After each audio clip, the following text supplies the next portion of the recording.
Could Korra beat Aang in a fight?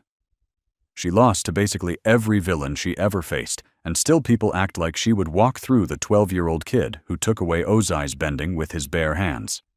So let's compare them and see who is actually the better avatar, starting with who faced the villains better. Aang and Korra both saved the world, but the threats they faced were completely different. When Aang faced the villain, he was a kid who spent a century being hunted by a man who had been planning to wipe out an entire nation for decades. That man was Ozai, who was the kind of villain who did not need to rush because everything was already going his way. The Fire Nation had been bulldozing the world for a century, and he was just waiting for Aang to show up so he could finish it. When they finally fought, Aang took away Ozai's bending completely. What did you do to me? I took away your fire bending. And walked away without hurting anyone. A 12-year-old kid found a solution that literally no avatar before him had ever thought of. Korra, on the other hand, never got the luxury of one clean enemy. Korra had 4 villains, and if you actually remember how she finished each one, it was never really a straight-up fight. Aemon got exposed in front of a crowd. Zahir got caged after she was already poisoned. Unalaq cost her every past avatar life she had. Kuvira got talked down, not knocked down. So when it comes to clean, decisive wins, this one goes to Aang. Clean wins look great on paper, but they do not tell you what happens inside a person when the fight is over, and that is the conversation coming up next. Aang spent 100 years frozen in an iceberg, and woke up to find out everyone he had ever known was gone.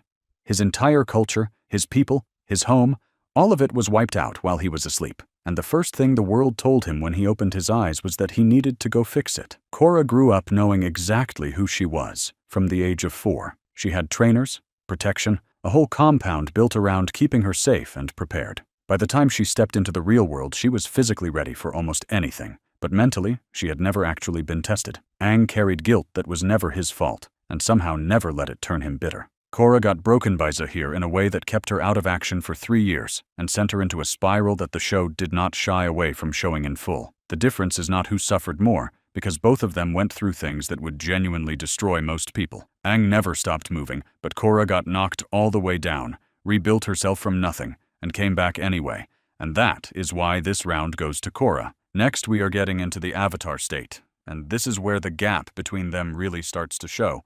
The Avatar state is essentially the most powerful thing either of them could access, and the way each of them used it tells you a lot about who they actually were as avatars. Aang was terrified of it for most of his journey, and that fear made complete sense. Every time it activated early on, it was because something had gone so wrong that his body just took over. He was not controlling the Avatar state. Instead, it was controlling him, and the one time he actually died inside it, Katara had to bring him back because there was no coming back from that on his own. Korra's relationship with the Avatar state was almost the opposite. She unlocked it through emotion rather than discipline, and for a long time she could flip it on like a switch when she was angry enough. That sounds like an advantage until you realize that kind of access without control is basically just a very powerful way to make things worse.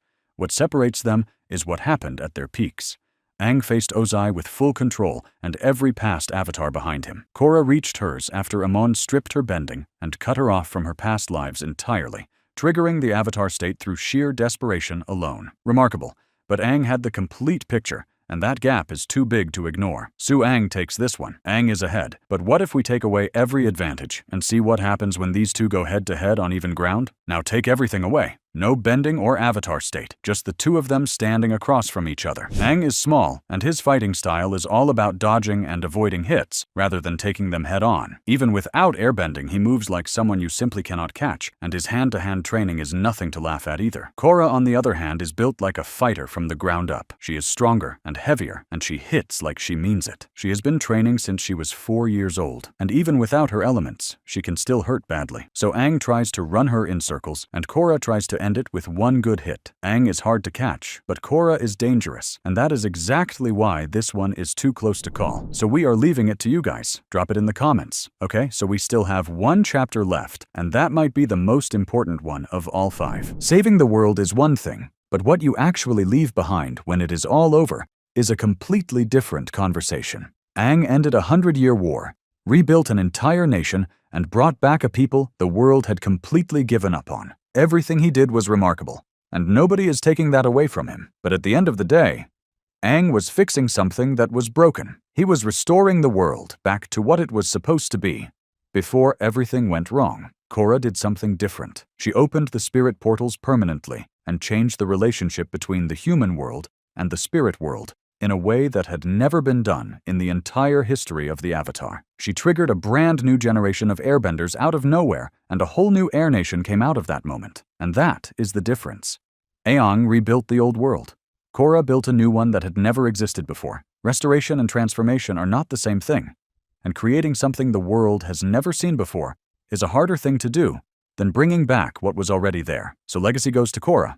And just like that, the score is completely level, which means everything comes down to the final verdict. So let us get into it. Both of them earned their place in this conversation, and Korra made it closer than most people expected going in.